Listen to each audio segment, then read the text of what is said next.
Graça e paz, irmãos. Esse é um momento sublime para a igreja, né?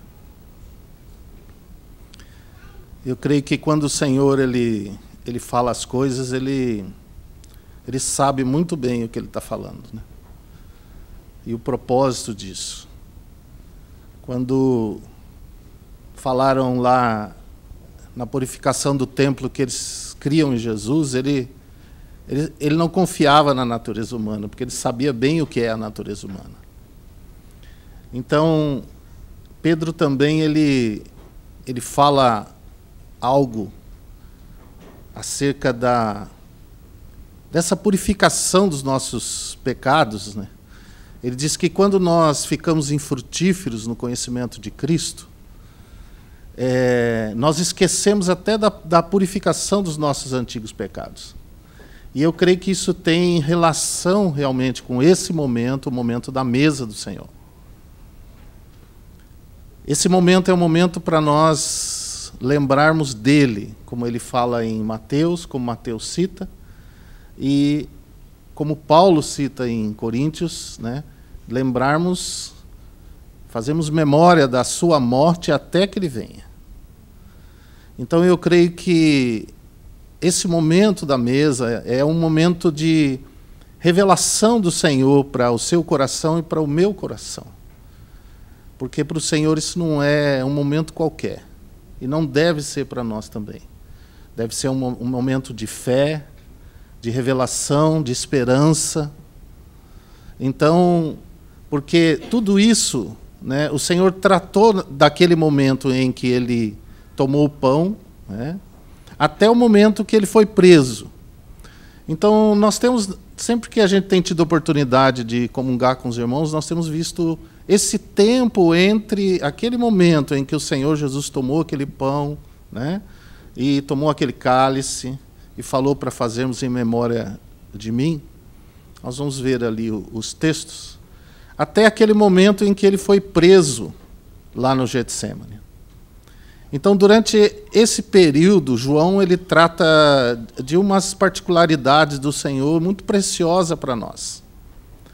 Então, esse momento acerca da mesa do Senhor também é um momento que a igreja está um pouco mais madura no conhecimento do Senhor. Não como um ritualismo, mas como uma realidade espiritual. Por que eu falo isso, né? Porque quando nós avançamos nisso, o Senhor nos traz revelação sobre isso, isso mostra que o Senhor, né, tem ficado mais claro para nós. Tem ficado mais claro. A revelação da pessoa do Senhor Jesus Cristo. Isso não é uma soberba, irmãos. É uma realidade, né? Porque você vê que Pedro diz, quando a gente se torna infrutífero no conhecimento, a gente esquece das purificações dos nossos antigos pecados. E quando o Senhor fala para nós fazermos memória, é porque toda semana nós podemos relembrar isso, memorizar isso e celebrar isso. Porque esse sacrifício do Senhor, a qual trata esse pão e esse cálice, nos fala de vitória também, né? Vitória do Senhor Jesus. E se ele venceu, né, nós também, por fé, podemos ser vencedores nele, né? Então, quando Paulo fala esse assunto do capítulo 13 de 2 Coríntios, no verso 13, quando ele faz essa saudação final, né, eu creio que aqui engloba tudo o que esse momento representa para nós também.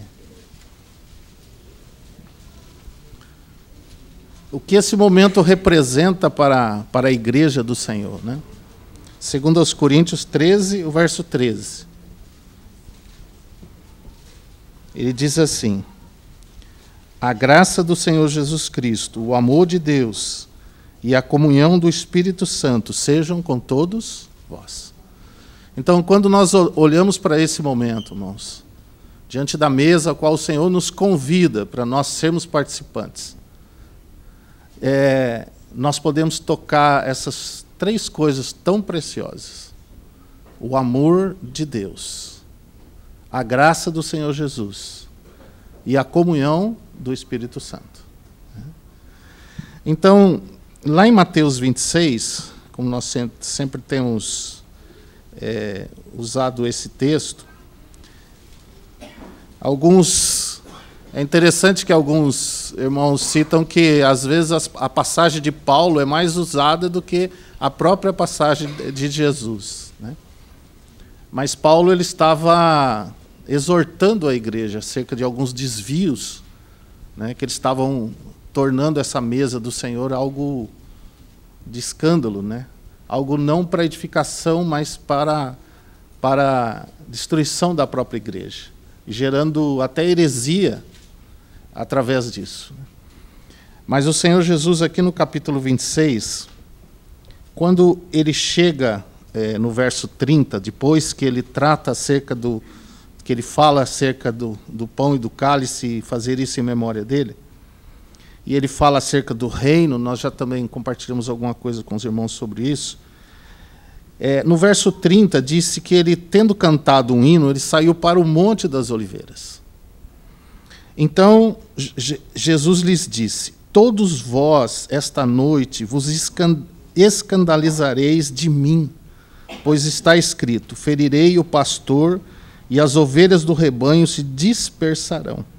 Todavia, depois que eu ressurgir, irei adiante de vós para a Galiléia. Mas Pedro, respondendo, disse: ainda que todos se escandalizem de ti, eu nunca me escandalizarei. Disse-lhe Jesus: em verdade te digo que esta noite, antes que o galo cante, 3 vezes me negarás. E respondeu-lhe Pedro: ainda que me seja necessário morrer contigo, de modo algum te negarei. E o mesmo disseram todos os discípulos. Jesus, em Getsêmani, fala assim: então foi Jesus com eles a um lugar chamado Getsêmani, e disse aos discípulos: sentai-vos aqui, enquanto eu vou ali orar. E levantando consigo a Pedro e os 2 filhos de Zebedeu, começou a entristecer-se e a angustiar-se. Então lhes disse: a minha alma está triste até a morte. Ficai aqui e vigiai comigo. Então, alguns irmãos têm compartilhado acerca desse momento do Senhor, né? Dessa dor do Senhor, dessa angústia do Senhor, dessa tristeza do Senhor, até a morte, né? Se nós formos lá em João capítulo 13, que é onde a gente tem procurado comungar algumas coisas com os irmãos, das últimas 2 vezes nós compartilhamos o capítulo 13 de João. Então, ali fala acerca desse momento da mesa, mas como nós citamos já aos irmãos, João não fala do momento do pão e do cálice em si, mas ele trata sobre muitos aspectos no capítulo 13, 14, 15, 16 e 17, sobre esse momento da angústia do Senhor, esse momento da tristeza do Senhor, né? E o momento pela qual o Senhor abriu o coração dele para falar muitas coisas acerca da sua pessoa e do que ele iria realizar. Então, se os irmãos notarem aqui no capítulo, no finalzinho do capítulo, no começo do capítulo 18, a palavra então fala acerca daquele momento pela qual Mateus trata. Então fala assim: tendo Jesus dito isso, saiu com seus discípulos para o outro lado do ribeiro de Cédron, onde havia um jardim, e com eles ali entrou. Então esse é o jardim do Getsêmani, capítulo 18 de João.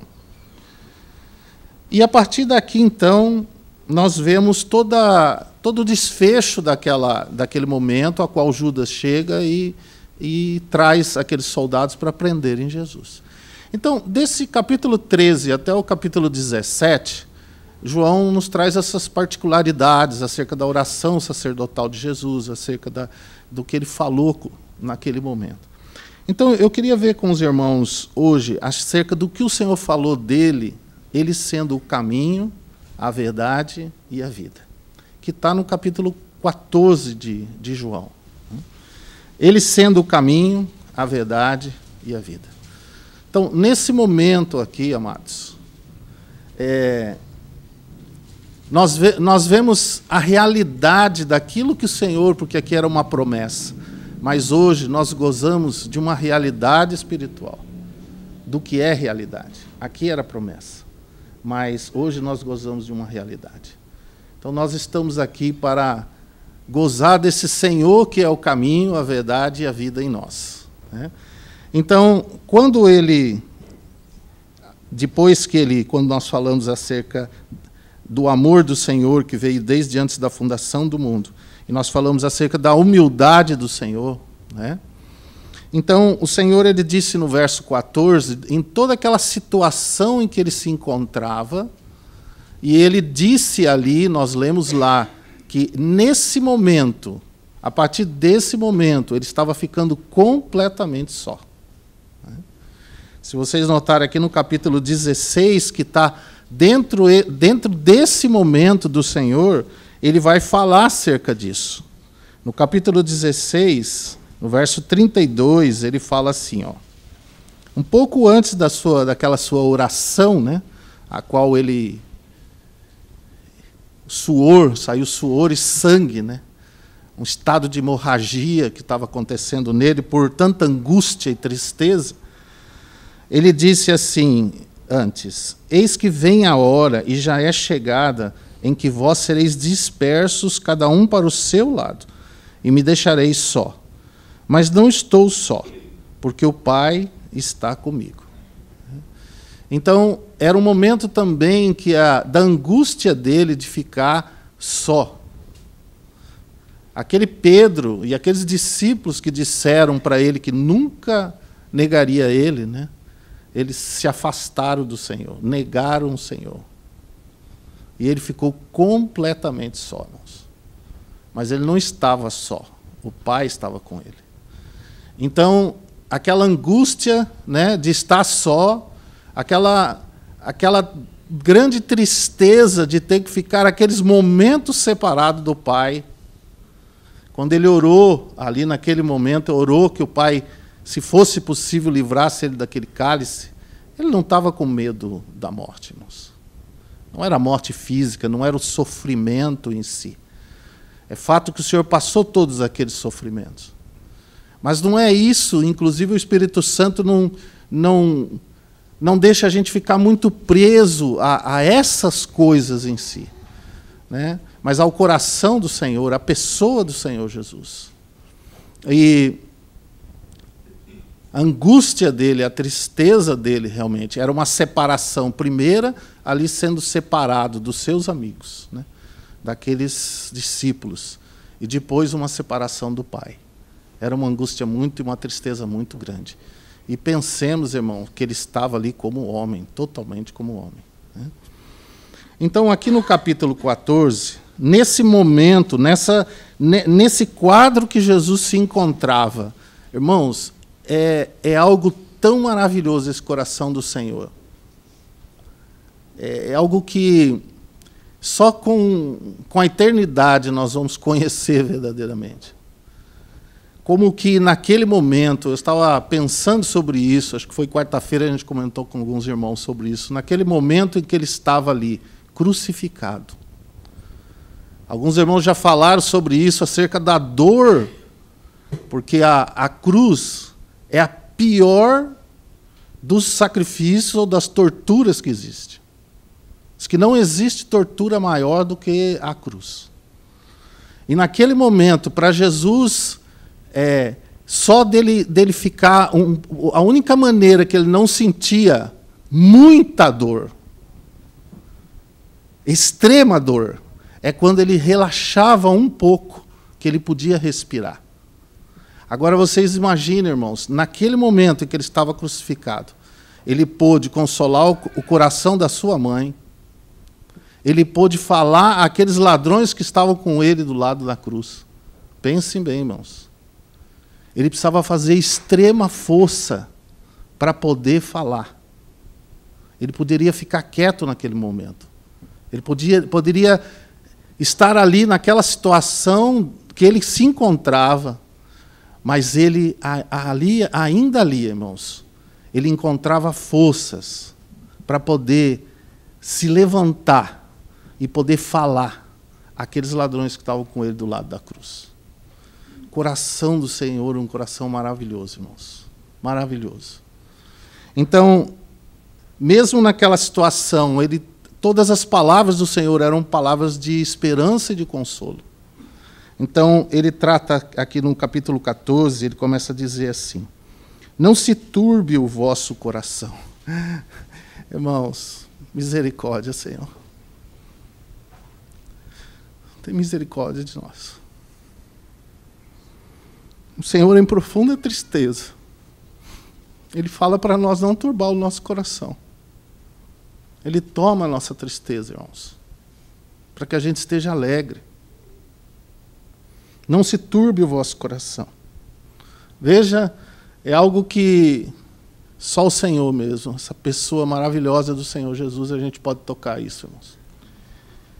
Crede em Deus e crede também em mim. Na casa de meu pai há muitas moradas. Se não fosse assim, eu vou-lhe teria dito, eu vou preparar-vos lugar. Quando o Senhor estava falando isso, eles não entenderam nada acerca disso, né? Ele diz: e se eu for e vos preparar lugar, virei outra vez e vos tomarei para mim mesmo, para que onde eu estiver, estejais vós também. Nós estávamos separados de Deus, irmãos. Nós éramos inimigos de Deus pelas nossas obras malignas. Mas quando fala Hebreus, ele não se envergonhou de nos chamar, irmãos. Ele anunciou o nome do Senhor no meio da congregação. Ele veio cantar louvores no meio da congregação. Então, ainda que nós e esses irmãos estavam numa situação de separação de Deus, ele não teve vergonha de nos chamar irmãos. E no capítulo 17 ele fala não só acerca deles, mas fala daqueles que iam crer, falando de nós também. Então, ele diz assim: e veja que o desejo do Senhor, né, era a sua pessoa, não era um lugar. Porque muitos, às vezes, pegam esse texto para dizer assim, Jesus está lá preparando umas casas para nós morarmos, né, lá no céu. Né? Mas não é isso que o Senhor estava falando. Ele estava falando assim, para que onde eu estiver, estejais vós também. Ele estava preparando uma morada para nós, e uma morada para Deus, no Espírito. Porque o Senhor, Deus, Ele deseja uma família. Jesus, uma esposa. E o Espírito, uma morada, um templo, uma casa. Então, quando ele fala na casa de meu pai, ele está se referindo realmente o coração dele à igreja. Lembra lá em Hebreus que fala sobre isso? A casa de Deus, a qual casa somos nós. E quando ele fala acerca da morada, realmente ele fala dessa comunhão nossa, dessa intimidade, dessa comunhão, a qual o irmão Paulo fala lá em Coríntios 1:9, dizendo que nós somos chamados para a comunhão de seu Filho Jesus Cristo, nosso Senhor. E vocês podem ver no verso 23 que ele fala acerca dessa morada, que ele ia preparar isso para que aquela separação que estava entre nós e Deus acabasse, que Jesus nos reconciliasse com Deus, através daquele seu sacrifício. Então, daí, aconteceria aquilo que estava no coração do Pai e no coração dele, fazer morada em nós pelo seu Espírito. Tanto é que ele trata, um pouquinho abaixo aqui, que ele enviaria o Espírito Santo, o Espírito da verdade, nós não ficaríamos órfãos. E é dessa maneira que ele e o Pai fariam morada em nós. Então, no verso 23, ele fala sobre isso. Se alguém me amar, guardará a minha palavra, e meu Pai o amará. E viremos a ele e faremos nele morada. Essa era a morada. O Senhor tinha muitas moradas, né?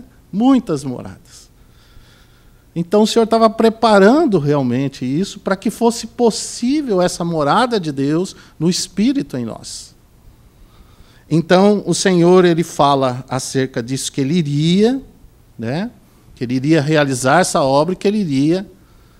E ele disse assim, logo em seguida, no verso 4: para onde eu vou, vós conheceis o caminho. E aí Tomé disse: Senhor, não sabemos para onde vais e como podemos saber o caminho? Eles não tinham entendimento de nada do que o Senhor estava falando, mas o Senhor compreendia muito bem o que ele estava falando. E nós precisamos compreender o que o Senhor estava falando. E daí o Senhor respondeu: eu sou o caminho, a verdade e a vida. E ninguém vem ao Pai senão por mim. Então, isso tudo, irmãos, que nós estamos gozando hoje acerca da morada do Senhor, que é uma realidade. Essa promessa do Senhor, nós podemos dizer, né? Nenhuma delas vai cair por terra, nem um jota, nem um tio. Mas essa palavra do Senhor, ela é uma realidade espiritual para nós hoje. Porque o Senhor, o Pai e Cristo faz morada em nós pelo Espírito Santo de Deus. Nós não estamos órfãos. O Senhor está presente. Ele está no meio de nós. Ele está conosco todos os dias até a consumação dos séculos. E Ele está pela presença do Seu Espírito Santo, em nós e no meio de nós. E o Senhor, até um irmão orou já sobre isso, né? Quando ele fala acerca do caminho, ele diz: eu sou o caminho. Então, Hebreus ele nos fala acerca, no capítulo 10, acerca desse caminho novo e vivo que foi inaugurado, através do véu, isto é, da sua carne. Então, ali, a partir dali, Jesus se tornou o lugar pela qual nós pudemos nos encontrar com Deus. E ali, no corpo do Senhor Jesus, nós sermos reconciliados com Deus. E foi através desse sangue, irmãos, a qual o Senhor pôde daí nos atrair nele, porque nós estávamos longe, e por esse sangue nós chegamos perto. E o Senhor pôde nos atrair nele, nos colocar dentro dele. E aí em 2 Coríntios 5, por esse sangue que tornou propício o perdão dos nossos pecados, o Senhor veio em Cristo nos reconciliar consigo mesmo. Então Deus estava em Cristo reconciliando o mundo consigo mesmo e não imputando aos homens as suas transgressões. Então o Senhor Jesus foi esse caminho novo e vivo que foi inaugurado através do véu da sua carne, esse corpo partido.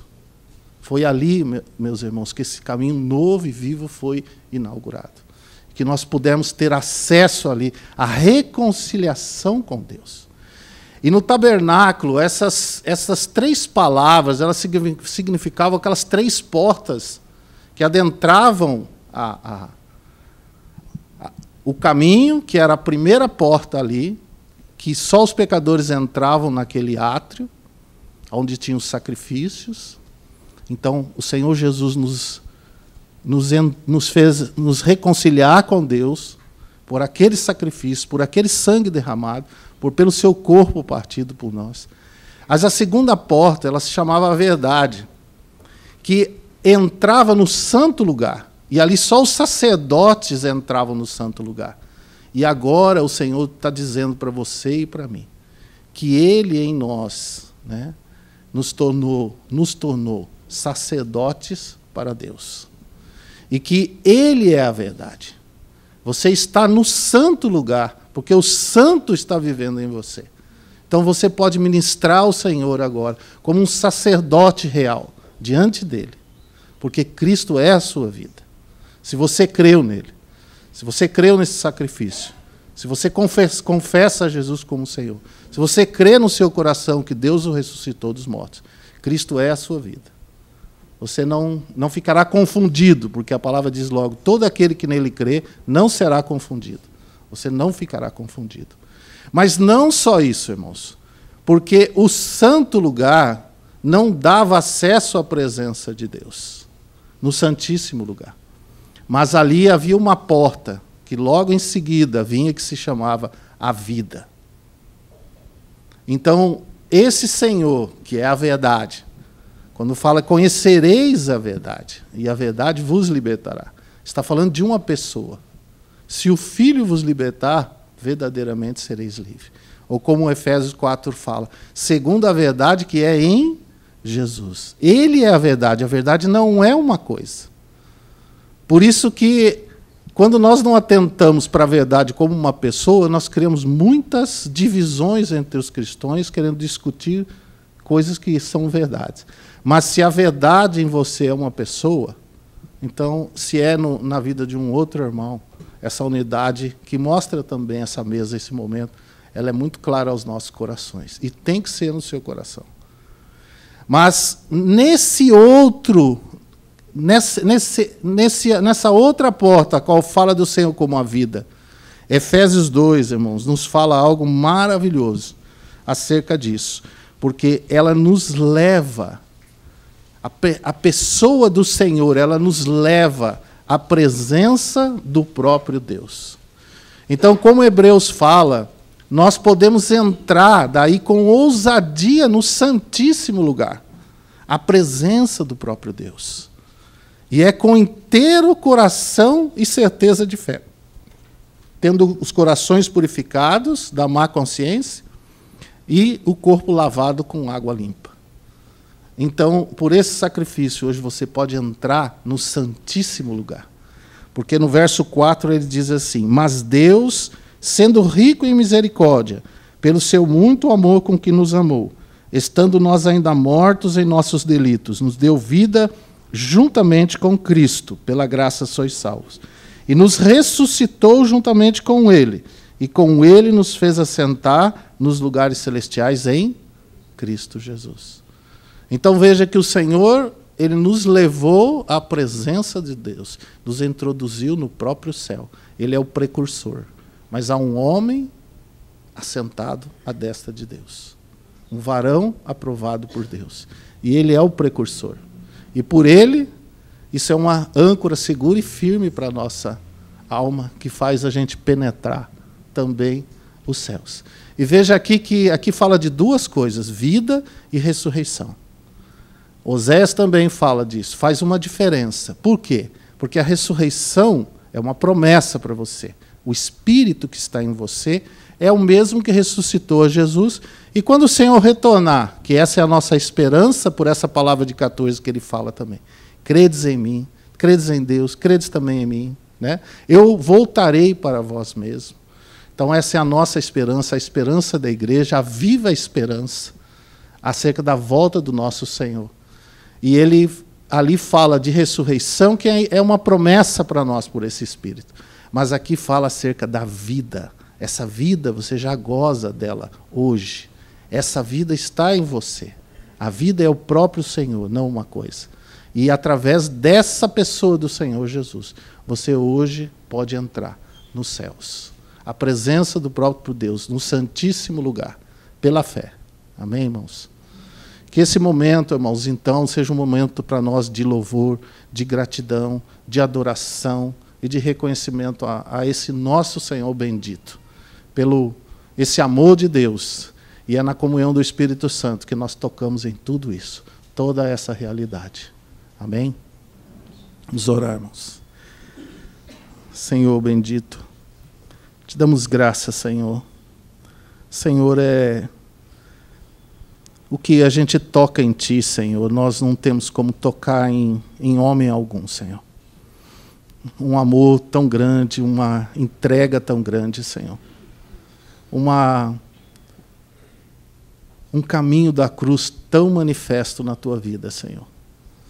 Senhor, naquele momento de tremenda angústia, o Senhor nos deu uma palavra tão linda e de esperança, Senhor. Então, queremos dizer, Senhor, que esse momento, para nós também, é um momento de grande alegria na Tua presença, Senhor. Reconhecemos a Ti, Senhor, como o nosso caminho, como a nossa verdade e como a nossa vida, Senhor. Louvado seja o Teu santo nome, Senhor. Amém, Senhor.